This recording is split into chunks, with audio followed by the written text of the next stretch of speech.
আখের গুছিয়ে safe exit চাইছেন অনেক উপদেষ্টা।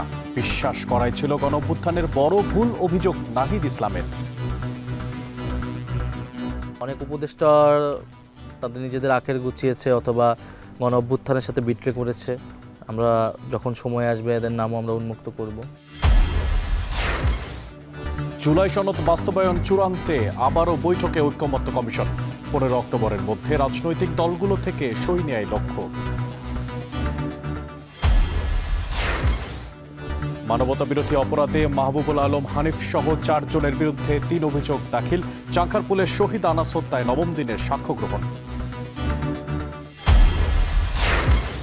ছুটির পর রাকসু নির্বাচন ঘিরে সরগরম প্রচারণার মাঠ।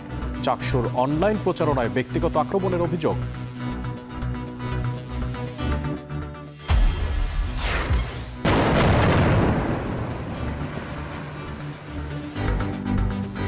এবং হামলা বন্ধে ট্রাম্পের আহ্বানের পরেও গাজায় তীব্র ইসরায়েলি হামলা, নিহত অন্তত 70। সমুদ্র ফ্লোটিলা থেকে থুনবার্গকে আটকের পর নির্যাতনের অভিযোগ।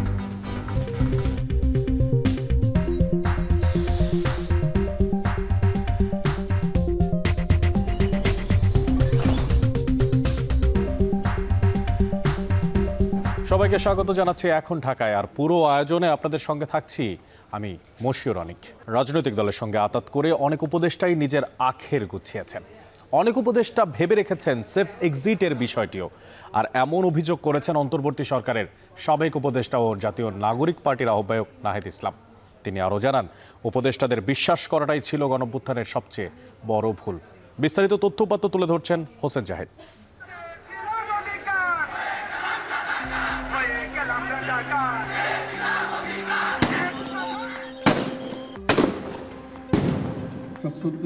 শপথ গ্রহণ করতেছি যে 8 আগস্ট বঙ্গভবনের দরবার হলে শপথ গ্রহণের মাধ্যমে নতুন বাংলাদেশের পথে যাত্রা শুরু করে অন্তর্বর্তী সরকার। বেশ কয়েকবার সংযোজন বিয়োজনের পর উপদেষ্টা পরিষদের সবশেষ সংখ্যা দাঁড়ায় 23 জনে। সরকার গঠনের 1 বছরেরও বেশি সময় পর উপদেষ্টা পরিষদের সাবেক সদস্য ও এনসিপির আহ্বায়ক নাহিদ ইসলামের অভিযোগ, কয়েকজন উপদেষ্টাকে বিশ্বাস করে প্রতারণার শিকার হয়েছেন তারা। অভ্যুত্থানের প্রতি শ্রদ্ধাশীল না হয়ে উপদেষ্টাদের কেউ কেউ নিরাপদ প্রস্থান ভেবে রেখেছেন, এমন অভিযোগও করেন তিনি। আর অচিরেই তাদের নাম প্রকাশ করবেন বলে জানান নাহিদ ইসলাম। যারা উপদেষ্টা হয়েছে তাদের অনেককে বিশ্বাস করাটা আমাদের অবশ্যই ভুল হয়েছিল। আমাদের উচিত ছিল যে ছাত্র নেতৃত্বকেই শক্তিশালী করা, সরকারে গেলে সম্মিলিতভাবে যাওয়া। এটা আমরা নাগরিক সমাজ বা রাজনৈতিক দলকে আমরা যে বিশ্বাসটা করেছিলাম বা তাদেরকে আস্থা রাখতেছিলাম, সেই জায়গায় আসলে আমরা প্রতারিত হয়েছি। অনেক উপদেষ্টা তাদের নিজেদের আখের গুছিয়েছে অথবা গণঅভ্যুত্থানের সাথে বিট্রে করেছে। আমরা যখন সময় আসবে এদের নামও আমরা উন্মুক্ত করব।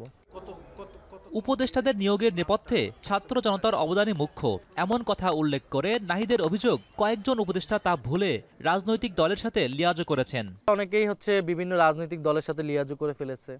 তারা নিজেদের সেফ এক্সিটের কথা ভাবতেছে। তারা মনে করছে তাদেরকে ক্ষমতায় টিকিয়ে রাখছে রাজনৈতিক দলগুলোর সাপোর্ট ছাড়া তারা ক্ষমতায় টিকে থাকতে পারবে না, সরকার পরিচালনা করতে পারবে না। এবং এটাও সত্য যে রাজনৈতিক দলগুলো নানান বাধা দিয়েছে। কিন্তু তারা যদি এটা বিশ্বাস করতো যে তাদের নিয়োগকর্তা ছিল যে গণঅভ্যুত্থানের শক্তি, এই দেশের সাধারণ মানুষজন যদি তাদের উপর ভরসা করতো, তাহলে উপদেষ্টাদের এই বিচ্যুতি হতো না।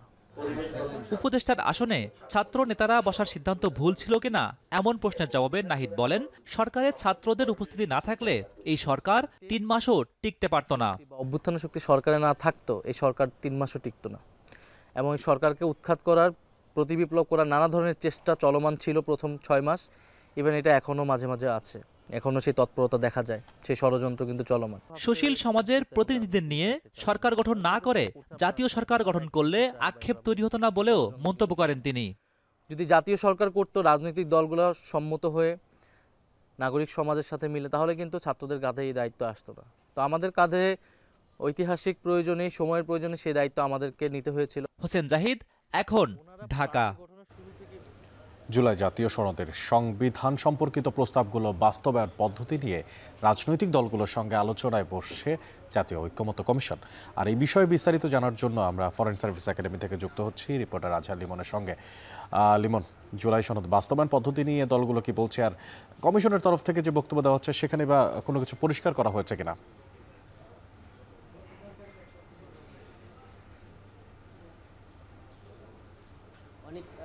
আমরা যে বিষয়গুলো পরিষ্কার হয়েছে আপনার কাছে ব্যাখ্যা করছি। প্রথমত, এই কমিশনের যিনি সহসভাপতি অধ্যাপক আলী রিয়াজ, উনি স্পষ্টতই বলেছেন যে এই জুলাই সনদ বাস্তবায়নের ক্ষেত্রে এটি সরকারের সদিচ্ছা আছে এবং এটি বাস্তবায়ন করা তখনই সহজ হবে যখন রাজনৈতিক দলগুলো একমত হবে।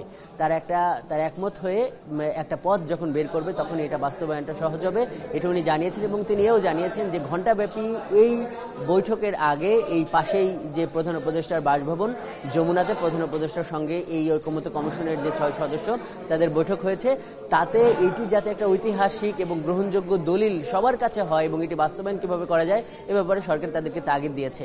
তো আজকে যেটি ঐকমত্য কমিশনের সহসভাপতি অধ্যাপক আলী রিয়াজ উনি যেটি বললেন সেটি হলো যে ওনার সূচনা বক্তব্যে এটি বলেছেন যে প্রত্যেকটি রাজনৈতিক দলেরই একটা অবস্থান আছে এই বাস্তবায়ন প্রক্রিয়া কি হবে এবং এটি কিভাবে বাস্তবায়ন করা যাবে এটি নিয়ে। তিনি তার বক্তব্যে বললেন যে এই অবস্থান থেকে রাজনৈতিক দলগুলো যাতে সরে আসে এবং তারা দলীয় অবস্থান ছেড়ে এসে তারা যাতে একটা পথ বের করে এবং সেই বিতর্কের জায়গাগুলো যাতে কমে যায়। এবং তিনি আশা করেছেন যে 18 দিনের ব্যবধানে আজকে যে এই মিটিংটি হচ্ছে, যে বৈঠকটি হচ্ছে, উনি আশা করছেন যে এর মধ্যে রাজনৈতিক দলগুলোর মধ্যে নিশ্চয়ই কোনো আলাপ আলোচনা হয়েছে এবং উনি এটি বললেন যে যখন এই রাজনৈতিক দলগুলো একমত হয়ে যাবে তখন এটি বাস্তবায়ন করা সরকারের জন্য সহজ হয়ে যাবে। একই সঙ্গে উনি আরেকটা ইঙ্গিত দিয়েছেন, সেটি হলো যে যদি এখানে একমত না হয়, উনি আশা করছেন একমত হবে, যদি না হন তখন তারা আবারও বিশেষজ্ঞদের কাছে যাবেন এটি কিভাবে বাস্তবায়ন করা যায় সেটির মতামত। উনি এর আগের আরেকটা রেফারেন্স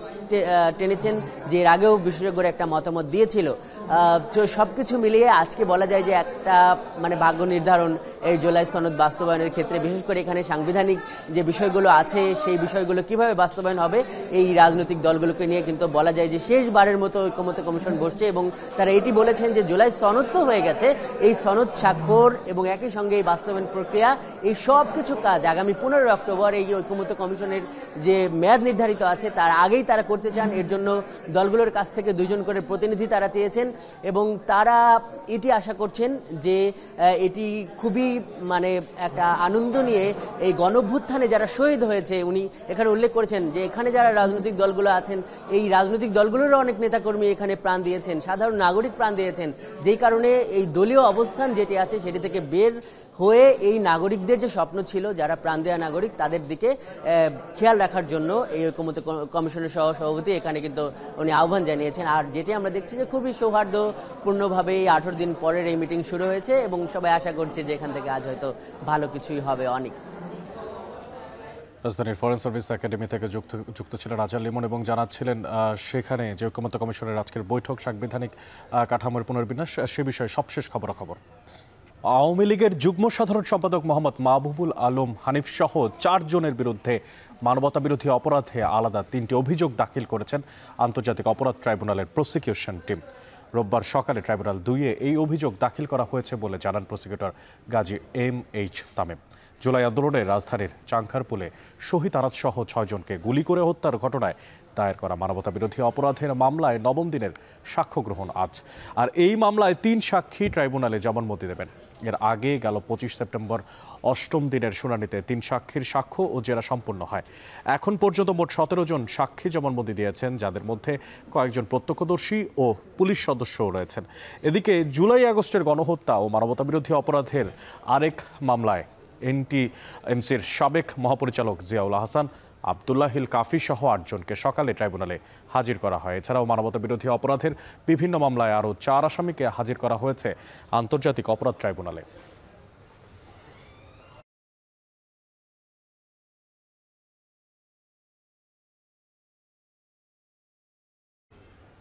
দর্শক, যেমনটা বলছিলাম যে জুলাই আগস্টের আন্দোলনে রাজধানীর চাংখারপুলের শহীদ আনাত সহ 6 জনকে গুলি করে হত্যার ঘটনায় দায়ের করা যে মানবতাবিরোধী অপরাধের মামলা তার আজ 9ম দিনের সাক্ষ্য গ্রহণ অনুষ্ঠিত হবে। আর এই বিষয়ে বিস্তারিত তথ্য জানানোর জন্য আন্তর্জাতিক অপরাধ ট্রাইব্যুনাল থেকে আমাদের সঙ্গে যুক্ত হচ্ছেন সহকর্মী রাব্বি হোসেন। রাব্বি, আপনার মাধ্যমে জানতে চাই যে আন্তর্জাতিক অপরাধ ট্রাইব্যুনাল আজকে 9ম দিনের মতো সাক্ষী অনুষ্ঠিত হতে যাচ্ছে, তো আজকে কারা সাক্ষী দিতে পারেন এবং মূলত এই আসামিরা যারা আজকে উপস্থিত আছেন তাদের বিরুদ্ধে সুনির্দিষ্ট কোনো অভিযোগ এখন পর্যন্ত প্রমাণ হয়েছে কিনা? অনেক চানখারপুলের বিস্তারিত তথ্য জানানোর আগে আরেকটি গুরুত্বপূর্ণ তথ্য জানিয়ে রাখি যে জুলাই আগস্টের মানবতাবিরোধী অপরাধে কুষ্টিয়াতে 6 জনকে হত্যাসহ এই অপরাধে আজকে মূলত আওয়ামী লীগের যুগ্ম সাধারণ সম্পাদক মাহবুবুল আলম হানিফের বিরুদ্ধে পৃথক আজকে 3টি অভিযোগ ট্রাইব্যুনালকে দাখিল করেছেন আন্তর্জাতিক অপরাধ ট্রাইব্যুনালের প্রসিকিউশন টিম। সেখানে তাকে সহ আর মোট 4 জনের বিরুদ্ধে মূলত এই অভিযোগ আনা হয়েছে। সেখানে কুষ্টিয়ার 3 জন আওয়ামী লীগ নেতার বিরুদ্ধে অভিযোগ দাখিল করা হয়েছে। সেখানে বলা হয়েছে যে আন্দোলন দমনে মাহবুবুল আলম হানিফ তিনি এই আন্দোলন দমনে আইন শৃঙ্খলা বাহিনীকে উস্কানি দিয়েছেন, পাশাপাশি কুষ্টিয়াতে যেখানে হত্যা করা হয়েছে 6 জনকে সেখানে কুষ্টিয়ার আওয়ামী লীগ নেতাদেরকে তিনি বিভিন্ন সময় আন্দোলন দমনে ছাত্র জনতাকে হত্যা করার জন্য তিনি মূলত তাদেরকে উস্কে দিয়েছেন, তাদেরকে মদত দিয়েছেন। এই বিষয়গুলো তার বিরুদ্ধে অভিযোগ আনা হয়েছে। সেই অভিযোগের শুনানিটি এখন চলছে। আজকে মূলত তার যে 3টি অভিযোগ আনা হয়েছে সেটি আমলে নিতে পারেন। আমলে নিলে বলা যায় যে এর আগে আমরা দেখেছি যে একই মামলার কুষ্টিয়াতে 6 জন সহ মানবতা বিরোধী অপরাধের মামলায় সাবেক আরেকজন জাসদ নেতা হাসানুল হক ইনুকেও এই মামলায় গ্রেপ্তার দেখানো হয়েছিল। পাশাপাশি বলা যায় যে আজকে যেহেতু তার শুনানি চলছে, এই মামলার যিনি 4 জন আসামি রয়েছেন মাহবুবুল আলম হানিফ সহ তারা প্রত্যেকেই পলাতক রয়েছেন। এছাড়া আজকে আন্তর্জাতিক অপরাধ ট্রাইব্যুনাল একে চানখারপুলে যে 6 জনকে হত্যা করা হয়েছে গুলি করে সে মামলায় 9ম দিনের যে সাক্ষ্যগ্রহণ সেটিও শুরু হয়েছে। সেখানে 3 জন আজকে সাক্ষী দিবেন। এর আগে শহীদ আনাসের যিনি মা রয়েছেন তিনি সাক্ষ্য দিয়েছেন। পাশাপাশি যাদেরকে হত্যা করা হয়েছে 6 জনকে তাদের পরিবারের সদস্যরা সাক্ষী দিয়েছিলেন এবং প্রত্যক্ষদর্শী যারা রয়েছেন তারাও সাক্ষী দিয়েছিলেন, চিকিৎসক যারা রয়েছেন তারাও সাক্ষী দিয়েছেন এবং প্রত্যেকে যে বলেছেন যে আসলে অভিযোগ যে প্রমাণিত হয়েছে কিনা, যে প্রত্যেকের সাক্ষ্যতে আসলে উঠে এসেছে যে এই যে জুলাই আগস্টের আন্দোলন হয়েছে বিশেষ করে চানখারপুর এলাকায়, সেখানে নিরস্ত্র ছাত্র জনতাকে হত্যা করা হয়েছে, বিশেষ করে মারণাস্ত্র ব্যবহার করা হয়েছে। এই বিষয়গুলো প্রত্যেকটি সাক্ষীর যে জবানবন্দি সেখানে উঠে এসেছে এবং ট্রাইব্যুনালের প্রসিকিউশন থেকে বলা হচ্ছে যে এই মামলার যে সাক্ষ্য গ্রহণগুলো হয়েছে সেখানে প্রত্যেকটি সাক্ষ্য একটি অকাট্য দলিল হিসেবে রয়েছে, কারণ এই অপরাধ প্রমাণের ক্ষেত্রে এই বিষয়গুলো ট্রাইব্যুনালের প্রসিকিউশন থেকে আমাদেরকে এর আগেও বারবার বলা হয়েছিল। তবে আজকে যেহেতু এই আন্তর্জাতিক অপরাধ ট্রাইব্যুনালে 2-এ একটি গুরুত্বপূর্ণ মামলার শুনানি চলছে, সেখানে যে আওয়ামী লীগের যিনি যুগ্ম সাধারণ সম্পাদক রয়েছেন মাহবুবুল আলম হানিফ সহ 4 জনের বিরুদ্ধে যে 3টি অভিযোগ রয়েছে সেই অভিযোগ মূলত সেই অভিযোগের পরিপ্রেক্ষিতে আজকে সেখানে আমলে নিতে পারেন বলে আমরা আসলে ধারণা করছি। তবে যেহেতু এখনও শুনানি চলছে, বিস্তারিত পরবর্তীতে আরও জানানো সম্ভব হবে। এই ছিল আমার কাছে আন্তর্জাতিক অপরাধ ট্রাইব্যুনাল থেকে সবশেষ খবর। আন্তর্জাতিক অপরাধ ট্রাইব্যুনাল থেকে যুক্ত ছিলেন সহকর্মী রাব্বি হোসেন। এবার চাকসু নির্বাচনের কিছুটা খবরাখবর নিয়ে আলোচনা করতে চাই। চাকসু নির্বাচন ঘিরে অনলাইনেই জমে উঠেছে প্রচারণা। প্রার্থীরা তো করতেনই, এবার ভোটাররাও করছেন যোগ্য প্রার্থী বাছাইয়ের আলোচনা সমালোচনা। আর পক্ষে বিপক্ষের এইসব আলোচনায় কখনো কখনো দেখা দিচ্ছে তিক্ততা। নির্বাচন ছাপিয়ে কিছু সময় ব্যক্তি আক্রমণ কিংবা অবমাননাকর যে সমস্ত হিংসাত্মক কথাবার্তা সেগুলো কিন্তু চালাচালি হচ্ছে অনলাইনে। আর এদিকে নির্বাচন কমিশন বলছে কোনোভাবেই এই সমস্ত কোনো কিছু বরদাস্ত করা হবে না। বিস্তারিত তথ্যপত্র সবকিছু এক করে জানাচ্ছেন শোয়েব রহমান। সামাজিক যোগাযোগ মাধ্যম এখন যে কোনো নির্বাচনের অন্যতম প্ল্যাটফর্ম। প্রচারণা, জনসমর্থন তৈরি, প্রতিপক্ষকে ঘায়েল কিংবা ব্যক্তিগত আক্রমণ সবই চলছে এখানে। এমন বাস্তবতায় চাকসু নির্বাচনেও সামাজিক যোগাযোগ মাধ্যমে প্রচারণার হাওয়া। প্রার্থীর ছবি, প্যানেলের ফটোকার্ড ও ভিডিও কন্টেন্টের মাধ্যমে সরব উপস্থিতি এখানে। কন্টেন্ট তৈরিতে ব্যস্ত সময় পার করছেন প্রার্থীরা। সশরীরে প্রচারণা তো চলছেই। পূর্ববর্তী সময়ে যেহেতু আমি একজন ক্রীড়া সম্পাদক পদপ্রার্থী, এই সময় আমি ক্রীড়ার জন্য কি করছি, আমার অভিজ্ঞতাগুলো কি, এগুলো আমি জানানোর চেষ্টা করছি অনলাইনে। চাকসুতে নির্বাচিত হলে আমরা কি কাজ ক্যাম্পাসে করব, এই ভাবনাগুলো আমরা অনলাইনে সোশ্যাল মিডিয়ার মাধ্যমে আমরা ফুটিয়ে তোলার চেষ্টা করছি। ডাকসু নির্বাচনে ফেসবুক ও ইনস্টাগ্রামের মতো প্ল্যাটফর্মে সবচেয়ে বেশি বিজ্ঞাপন প্রচার হয়েছে ছাত্রদল সমর্থিত প্যানেলের পক্ষে। এর মধ্যে 231টি বিজ্ঞাপন বিশ্লেষণ করেছে তথ্য যাচাইয়ের প্ল্যাটফর্ম ডিসমিস ল্যাব। এর মধ্যে উল্লেখযোগ্য ৭৬টি বিজ্ঞাপন ছাত্রদল সমর্থিত প্যানেলের পক্ষে আর ৪৯টি স্বতন্ত্র প্রার্থীর ঐক্যবদ্ধ শিক্ষার্থী জোট প্যানেলের পক্ষে প্রচারিত হয়েছে ১৪টি বিজ্ঞাপন। তবে সামাজিক যোগাযোগ মাধ্যমে প্রচারণার পাশাপাশি ব্যক্তিগত আক্রমণ, নারীর প্রতি বিদ্রূপ মন্তব্য সহ নানা কর্মকাণ্ডও চোখে পড়ছে। এরই মধ্যে নির্বাচন কমিশন কার্যালয়ে এ নিয়ে বেশ কিছু অভিযোগও জমা পড়েছে। ঢাবিতে যেমন হয়েছে যে অনেক প্রার্থী একটু কথাবার্তা বা বন্ধু বান্ধবের সাথে বা ক্লোজ জুনিয়রদের সাথে কথাবার্তা বলছে, একটা বেফাস মন্তব্য বের হয়ে গেছে। এটা আসলে বন্ধু বান্ধব বা সিনিয়র জুনিয়রের মধ্যে আলোচনা হয়, তো এই আলোচনাগুলো যদি মিডিয়ার সামনে চলে আসে তাহলে হচ্ছে ইমেজ একটা ক্ষুণ্ণ হয়। অনলাইন প্রচারণার ক্ষেত্রে সবচেয়ে বেশি যেটা হচ্ছে ব্যক্তিগত আক্রমণ, মানে কি একজন প্রার্থী আরেকজন প্রার্থীকে বা ভোটার বিভিন্ন নির্দিষ্ট দলীয় ভোটাররা আরেকজন প্রার্থীদেরকে বিভিন্নভাবে হেনস্থা করা হয় বা করতেছে। এটা আচরণবিধি প্রতিপালন টিম আছে, সেখানে আমরা সব ধরনের মানুষকেই আমরা ইনভলভ করেছি। সুতরাং সেই জায়গাগুলো আমরা আমার মনে হয় যে আমরা একটা সদুত্তর ওনাদের কাছ থেকে পাবো। প্রার্থীর ব্যক্তিগত গোপনীয়তা অনলাইনে যেন হুমকিতে না পড়ে সেদিকে লক্ষ্য রাখার দাবিও রয়েছে। আমরা সর্বোচ্চ গুরুত্ব রাখতেছি, সেটা হচ্ছে যে যেন আমাদের কোনো কন্টেন্টের মাধ্যমে, আমাদের কোনো আচার আচরণের মাধ্যমে, আমাদের কোনো বক্তব্যের মাধ্যমে যেন কারো কোনো ধরনের হেয় প্রতিপন্ন, কেউ যেন কোনো ধরনের হেয় প্রতিপন্ন না হয়।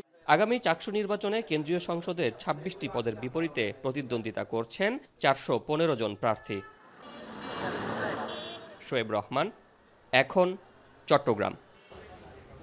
পূজার ছুটির পর আজ থেকে খুলেছে চট্টগ্রাম বিশ্ববিদ্যালয়, আর ফলে আজ থেকেই প্রচার প্রচারণা শুরু হবে চাকসু নির্বাচনের। এই বিষয়ে বিস্তারিত জানার জন্য চট্টগ্রাম বিশ্ববিদ্যালয় থেকে আছেন শোয়েব রহমান। আর পাশাপাশি রাজশাহী বিশ্ববিদ্যালয়েরও কিন্তু ঠিক পূজার ছুটির পরপরই আবারও শুরু হয়েছে প্রচার প্রচারণা রাকসু নির্বাচন, এবং সে বিষয়ে জানানোর জন্য আমাদের সঙ্গে যুক্ত আছেন রাকসু নির্বাচনের জায়গা থেকে মারুফ হাসান। তবে শুরুতেই চলে যেতে চাই চট্টগ্রামে আছেন চট্টগ্রাম বিশ্ববিদ্যালয় ক্যাম্পাস থেকে শোয়েব, এই যে ছুটির পরে ছাত্রছাত্রীরা নিশ্চয়ই ফিরেছে, সবাই উৎসবমুখর পরিবেশেই নিশ্চয়ই ভোটের জন্য অপেক্ষাও করছেন, প্রচার প্রচারণা করছেন। জানতে চাই যে সবশেষ প্রচার প্রচারণার কি অবস্থা সেখানে? অনেক সকালের থেকে শিক্ষার্থীদের উপস্থিতি কিছুটা কম ছিল, কিন্তু বেলা বাড়ার সাথে সাথেই কিন্তু শিক্ষার্থীদের উপস্থিতি বেড়েছে, যে কারণে প্রচার প্রচারণা কিন্তু জমে উঠেছে বলা যায়। আমরা এই মুহূর্তে রয়েছে ব্যবসায় প্রশাসন অনুষদে, এবং সেটির নিচে কিন্তু একাধিক প্যানেলের একাধিক প্রার্থী এসেছেন, এবং এখানে যে সকল ভোটাররা রয়েছেন তাদের দ্বারে দ্বারে গিয়ে কিন্তু তারা ভোট চাইছেন। আমরা দেখেছি সকাল থেকে একেবারে ছাত্র শিবির সমর্থিত, ছাত্রদল সমর্থিত এবং সেই সাথে স্বতন্ত্র কিংবা অন্যান্য দল সমর্থিত যে সকল প্রার্থীরা রয়েছেন তারা কিন্তু আসছেন এবং তারা ভোট প্রার্থনা করছেন, এবং সেই সাথে তারা তাদের লিফলেট বিতরণ করছেন এবং তাদের নির্বাচনী ইশতেহার বা কী কাজ করতে চান তারা নির্বাচিত হলে সেই নির্বাচনী আশ্বাসগুলোও কিন্তু তারা প্রার্থীদের দিচ্ছেন, এবং সেগুলোর মাধ্যমে তারা তাদেরকে আসলে আশ্বস্ত করার চেষ্টা করছেন যে তারা নির্বাচিত হলে শিক্ষার্থীদের জন্যই কাজ করবেন। এবং ভোটাররাও কিন্তু কথা বলছেন প্রার্থীদের সাথে, তাদের লিফলেটগুলো নিচ্ছেন, সেগুলো দেখছেন, এবং সেই সাথে তারাও কিন্তু নানান প্রশ্ন জুড়ে দিচ্ছেন যে নির্বাচিত হলে তারা কি করবেন, এবং শিক্ষার্থীদের যে সমস্যাগুলো রয়েছে সেই সমস্যাগুলো তুলে ধরে সেগুলোর সমাধানে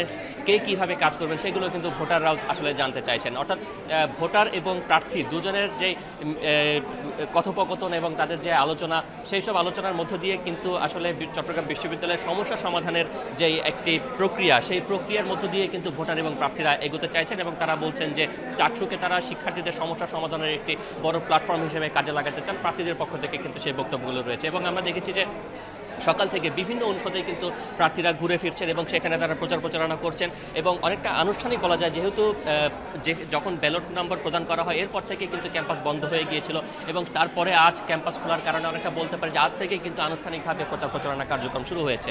যদিও বা বন্ধের সময়টাতে ক্যাম্পাসে যারা হলে, কটেজে, মেসে থাকতেন তাদের কাছে প্রচার প্রচারণা চালিয়েছেন প্রার্থীরা, এবং একই সাথে সামাজিক যোগাযোগ মাধ্যমে কিন্তু প্রচার প্রচারণা চলেছে, এবং সেই সামাজিক যোগাযোগ মাধ্যমে প্রচার প্রচারণা চালাতে গিয়ে কিন্তু বেশ কিছু অভিযোগও জমা নির্বাচন কমিশনে। সেখানে বেশিরভাগ অভিযোগ হচ্ছে নারী প্রার্থী যারা রয়েছেন তাদেরকে হেয় প্রতিপন্ন করে মন্তব্য করা হচ্ছে, মিথ্যাচার করা হচ্ছে, এই সকল অভিযোগ কিন্তু নির্বাচন কমিশনে এরই মধ্যে জমা পড়েছে। এবং সার্বিক বিষয় নিয়ে কথা বলার জন্য আজ নির্বাচন কমিশনের দুপুর 2টায় একটি সভার আহ্বান করেছে, যেখানে প্রার্থী এবং ভোটার সবার জন্য উন্মুক্ত রাখা হয়েছে, এবং কাদের কোথায় কী ধরনের সমস্যা হচ্ছে সেই সমস্যাগুলো নির্বাচন কমিশন শুনবে এবং সেগুলো সমাধানের আশ্বাস দেবে বলে ধারণা করা হচ্ছে। অনেক শোয়েব রহমান যুক্ত ছিলেন চট্টগ্রাম বিশ্ববিদ্যালয় ক্যাম্পাস থেকে। এবার চলে যেতে চাই রাজশাহী বিশ্ববিদ্যালয় ক্যাম্পাসে, সেখানে রাজশাহী নির্বাচনের সবশেষ তথ্য আপত্য মারুফ হাসানের তরফ থেকে। মারুফ, আমি দেখতে পাচ্ছি যে আপনার পাশেই যারা বসে আছেন তাদের হাতে ব্যতিক্রমী কিছু ধরনের লিফলেট আছে, তারা নিশ্চয়ই শুরু করেছেন আবার তাদের প্রচারণা। জানতে চাই যে আসলে সবশেষ অবস্থা কি সেখানকার প্রচারণার। অনেক সকাল থেকে আমরা দেখতে পাচ্ছি যে রাজশাহী বিশ্ববিদ্যালয় কেন্দ্রীয় ছাত্র সংসদ রাকসু নির্বাচনকে ঘিরে প্রার্থীরা সকাল থেকে তাদের যে প্রচারণা কার্যক্রম সেটি কিন্তু চলমান রেখেছেন এবং তারা প্রচারণার জন্য বিভিন্ন ব্যতিক্রমী উদ্যোগ কিন্তু গ্রহণ করেছেন। কেউ কেউ আপনার বুকলেট সম্বলিত কিছু নিয়েছেন এবং অনেকে আবার বিড়াল আকৃতির কিংবা কেউ বা প্রজাপতি আকৃতির বিভিন্ন ধরনের কিন্তু লিফলেট তারা বিতরণ করছে। তাদের প্রচারণার ব্যতিক্রমের ক্ষেত্রে আমরা দেখেছি বিশেষ করে যারা সাংস্কৃতিক বিষয়ক পদে দাঁড়িয়েছেন তারাও কিন্তু মাথায় মাথাল পরে তাদের কিন্তু প্রচারণা কার্যক্রম চালিয়ে যাচ্ছেন। এখানে আমরা দেখতে পাচ্ছি যে রাজশাহী বিশ্ববিদ্যালয়ের ব্যস্ততম একটি জায়গা পরিবহন মার্কেট, এখানে সকাল থেকে এখানে বিভিন্ন প্যানেলের প্রার্থীরা তাদের জায়গা থেকে এখানে প্রচারণা কার্যক্রম চালানোর জন্য উপস্থিত আছেন। পাশাপাশি স্বতন্ত্র প্রার্থী যারা তারাও কিন্তু তাদের প্রচারণা চালাচ্ছেন।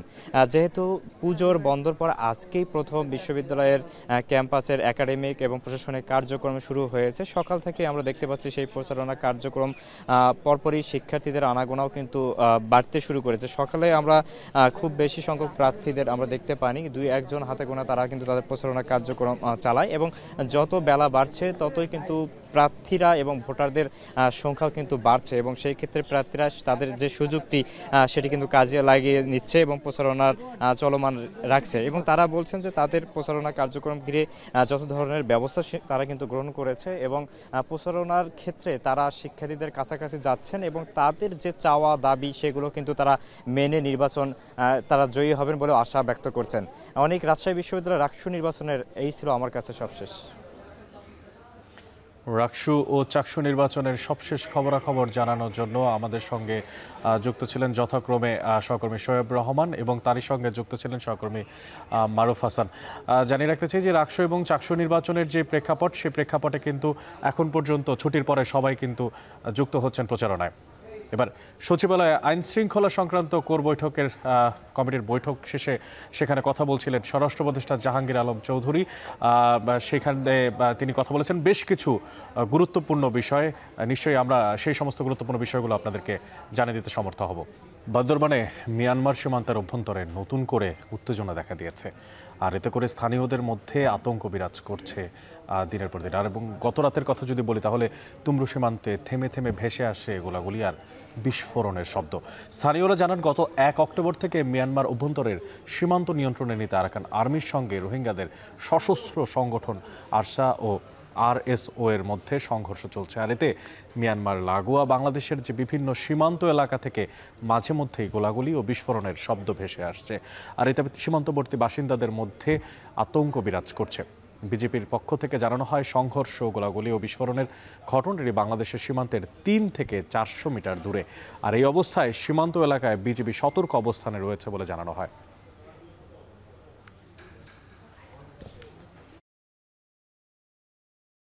পদ্মা সেতু চালুর কারণে যোগাযোগ ব্যবস্থার উন্নয়ন হলেও বরিশালের দিকে তাকালে দেখা যায় বেসিক নগরীতে শিল্প স্থাপনে গতি একদমই নেই।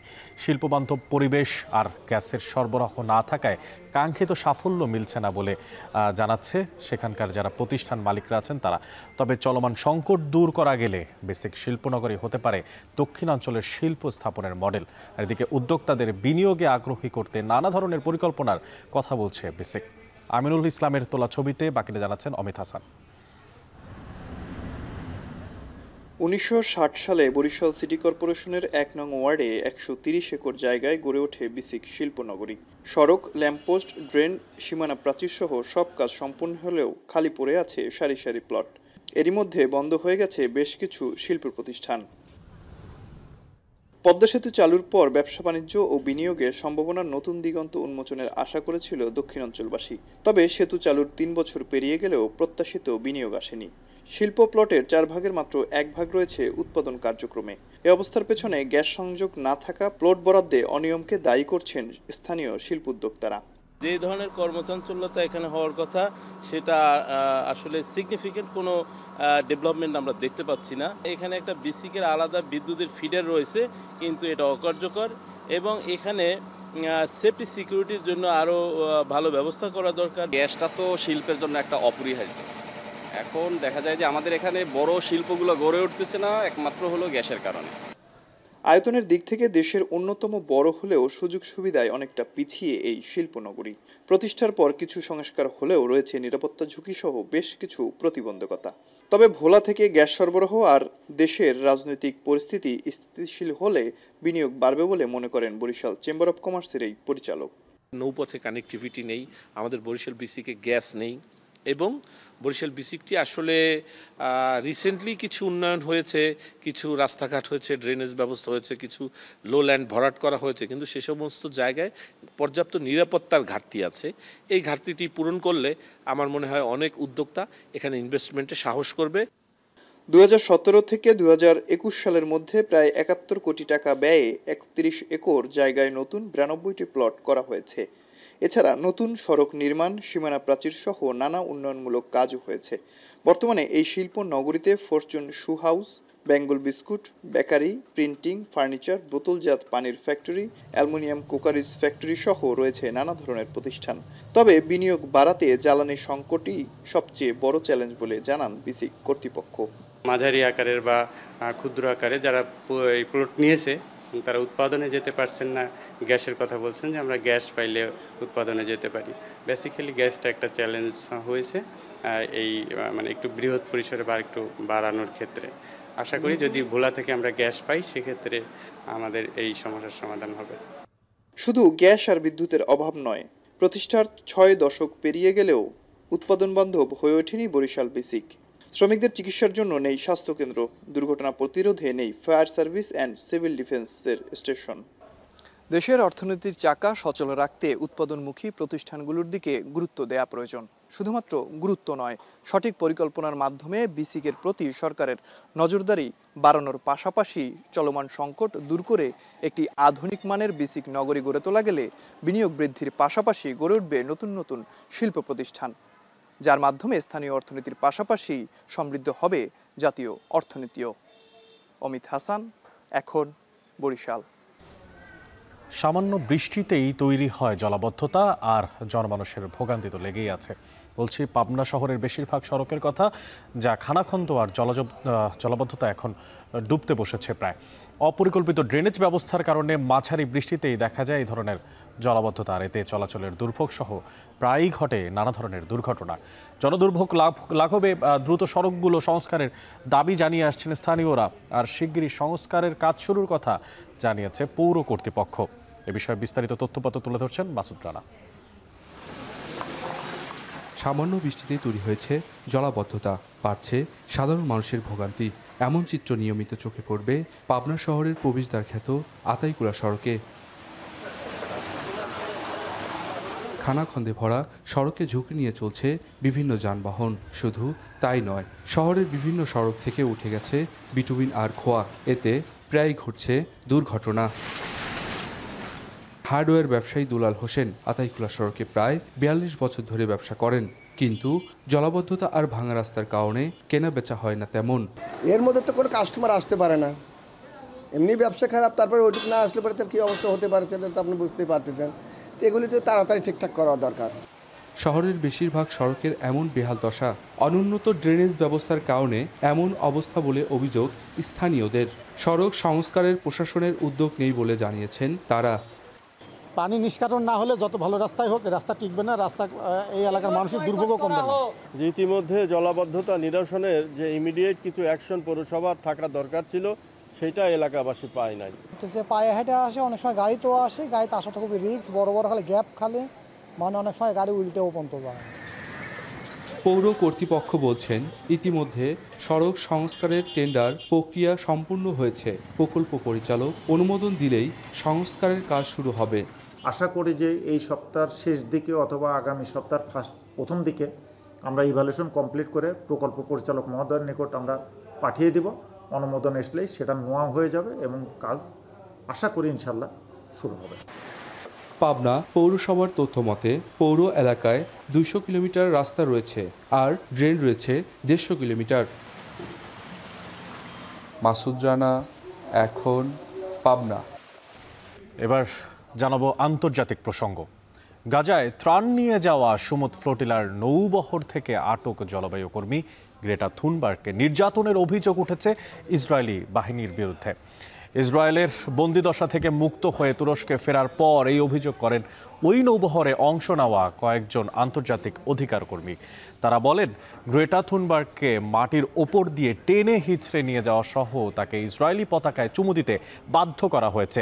এদিকে গ্লোবাল সমুদ্র ফ্লোটিলা থেকে আটক হওয়া মানবাধিকার কর্মীদের মধ্যে নিরাপদে তুরস্কে পৌঁছেছেন 137 জন, আর এদের মধ্যে 36 জন তুরস্কেরই নাগরিক। অন্যরা যুক্তরাষ্ট্র, Italy, Malaysia, Kuwait, Switzerland, Tunisia, Libya, Jordan সহ বিভিন্ন দেশের অধিকার কর্মী।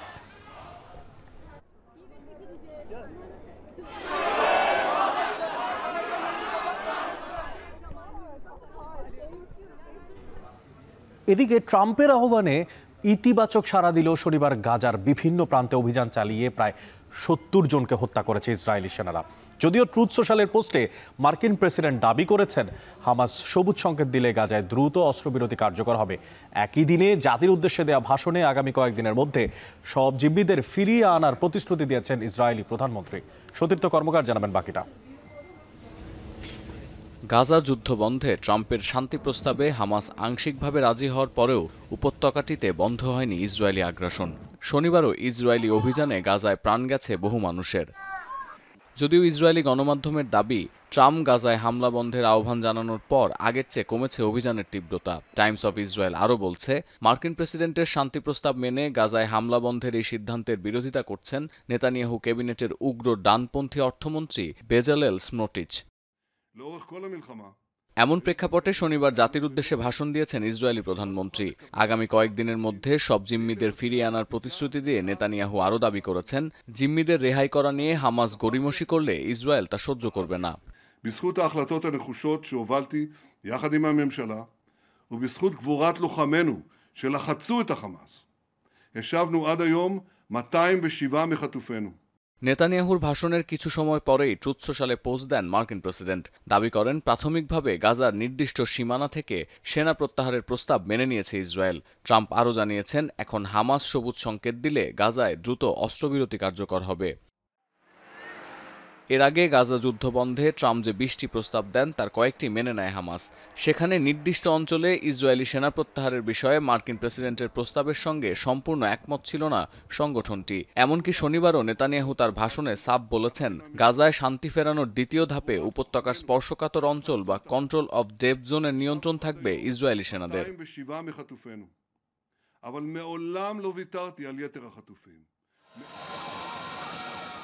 অন্যদিকে এত ইতিবাচক খবরের পরেও আশ্বস্ত হতে পারছেন না ইসরায়েলি জিম্মিদের পরিবারের সদস্যরা। তাদের অনেকেরই আশঙ্কা, শেষ মুহূর্তে নেতানিয়াহু প্রশাসনের কারণে ভেস্তে যেতে পারে গাজায় শান্তি প্রতিষ্ঠার সব প্রচেষ্টা।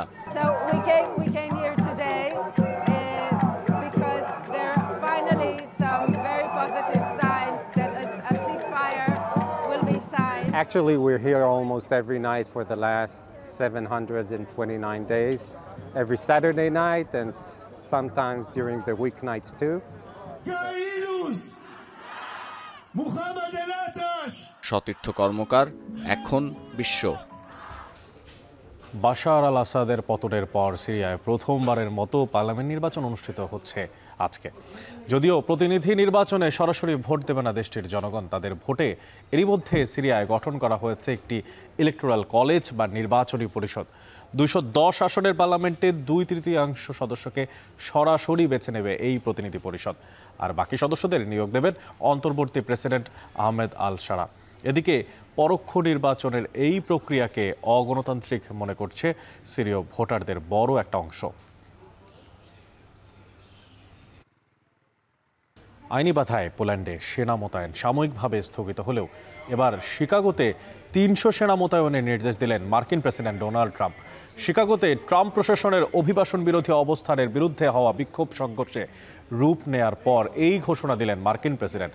বিক্ষোভে মার্কিন সীমান্তরক্ষী বাহিনীর গুলিতে এক নারী আহত হওয়ার পর পরিস্থিতি রণক্ষেত্রে রূপ নেয়, আর এতে করে ট্রাম্প প্রশাসন আর অভিবাসন বিষয়ক সংস্থা আইসের সদস্যদের বিরুদ্ধে অভিবাসীদের নিন্দার ঝড় বয়ে যায়। তহিদুর রহমান জানাচ্ছেন বাকিটা। মার্কিন প্রেসিডেন্ট ডোনাল্ড ট্রাম্প প্রশাসনের অভিবাসন বিরোধী অবস্থানের বিরুদ্ধে এখনও উত্তাল যুক্তরাষ্ট্র। শিকাগোতে শনিবার ফেডারেল অভিবাসন এজেন্টদের বিরুদ্ধে মুখোমুখি অবস্থান নেয় বিক্ষোভকারীরা। এ সময় সশস্ত্র এক নারীর উপর গুলি চালায় মার্কিন সীমান্তরক্ষী বাহিনী। এতে আরও বেশি ফুঁসে ওঠেন আন্দোলনকারীরা। এক পর্যায়ে অভিবাসন বিষয়ক সংস্থা আইসের সদস্যদের সঙ্গে ঘটে ধাওয়া পাল্টা ধাওয়া ও সংঘর্ষের ঘটনা। পরিস্থিতি নিয়ন্ত্রণে কাঁদানে গ্যাস ও রাবার বুলেট ছোড়েন আইসের সদস্যরা। সংঘর্ষ থামাতে এগিয়ে আসে শিকাগোর পুলিশ কর্মকর্তারাও। রীতিমতো রণক্ষেত্রের রূপ নেয় শিকাগোর ব্রাইটন পার্ক এলাকা।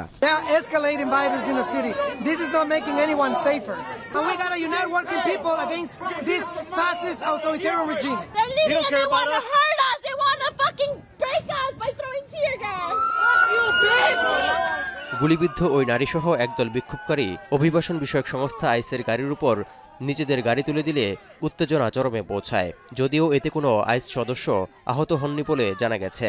পরিস্থিতি যাতে নিয়ন্ত্রণের বাইরে না যায় সেজন্য শিকাগোতে 300 ন্যাশনাল গার্ড সেনা মোতায়েনের অনুমোদন দিয়েছেন মার্কিন প্রেসিডেন্ট ডোনাল্ড ট্রাম্প। এমন এক সময় এই ঘোষণা এলো যখন অরেগনের পোর্টল্যান্ড শহরের একজন ফেডারেল বিচারক ট্রাম্প প্রশাসনের 200 সেনা মোতায়েনের পদক্ষেপ সাময়িকভাবে স্থগিত করেছেন। ডেমোক্রেটদের আধিপত্য থাকা শিকাগোতেও সেনা মোতায়েন করায় আইনি চ্যালেঞ্জের মুখোমুখি হওয়ার আশঙ্কা ট্রাম্প প্রশাসনের। শিকাগোই সবশেষ শহর যেখানে সেনা মোতায়েনের বিতর্কিত পদক্ষেপ নিলেন ট্রাম্প। এর আগে ওয়াশিংটন, লস অ্যাঞ্জেলেস, মেমফিস ও পোর্টল্যান্ডে সেনা মোতায়েনের নির্দেশ দেওয়া হয়। এমনকি প্রয়োজনে পোর্টল্যান্ডে মোতায়েন করা সেনাদের পূর্ণ শক্তি প্রয়োগের অনুমোদনও দেন ট্রাম্প। প্রেসিডেন্টের এসব পদক্ষেপের চরম বিরোধিতা করে যাচ্ছেন ডেমোক্রেট আইন প্রণেতারা। এমনকি এই পদক্ষেপকে ক্ষমতার অপব্যবহার বলেও আখ্যা দেয়া হচ্ছে।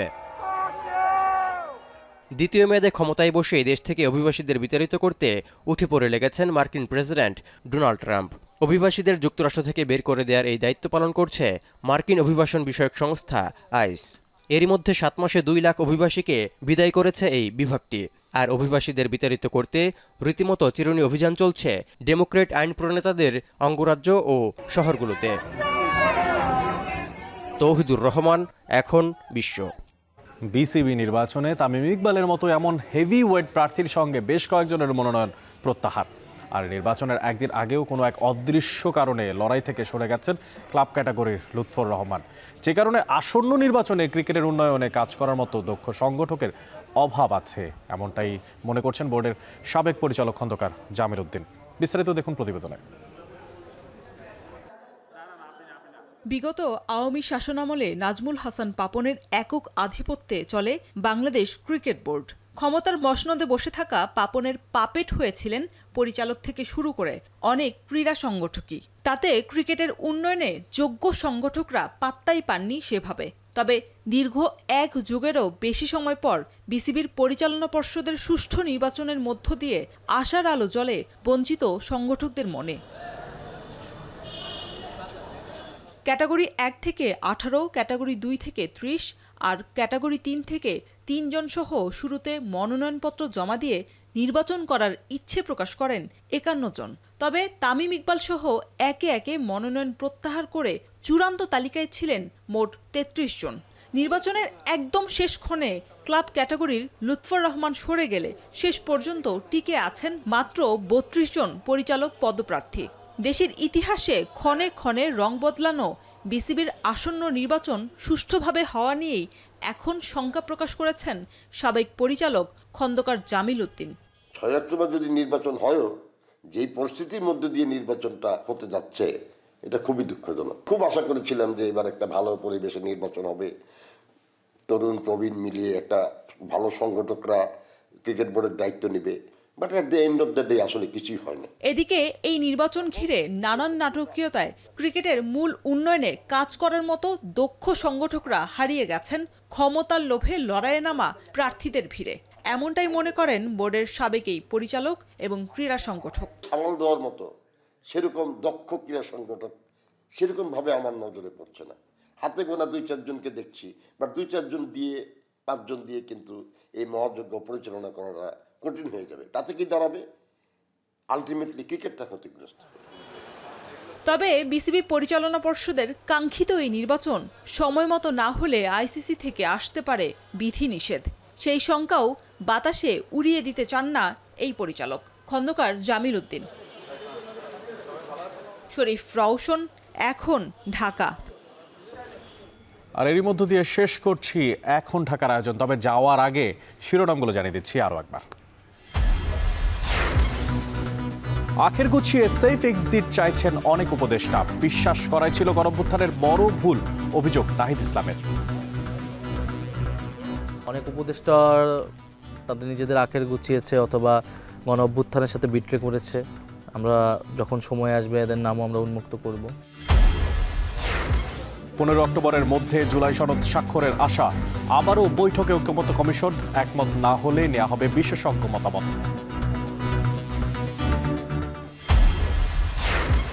মানবতা বিরোধী অপরাধে মাহবুব উল আলম হারিফ সহ 4 জনের বিরুদ্ধে 3 অভিযোগ দাখিল।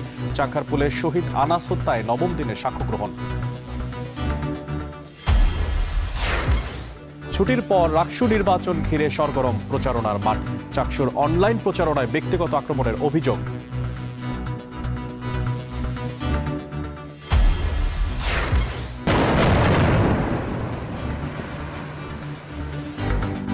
এবং হামলা বন্ধে ট্রাম্পের আহ্বানের পরও গাজায় তীব্র ইসরায়েলি হামলা, নিহত অন্তত 70। সমুদ্র ফ্লোটিলা থেকে থুনবার্গকে আটকের পর নির্যাতনের অভিযোগ। আর এই ছিল এখন ঢাকার আয়োজনে। এখন টেলিভিশন ওয়েবসাইটে দেখতে ভিজিট করুন www.ekon.tv। এছাড়া এখন টেলিভিশন ফেসবুকে দেখতে ভিজিট করুন facebook.com/tv.ekon এবং ইউটিউবে এখন টেলিভিশন দেখতে ভিজিট করুন youtube.com/c/ekontv।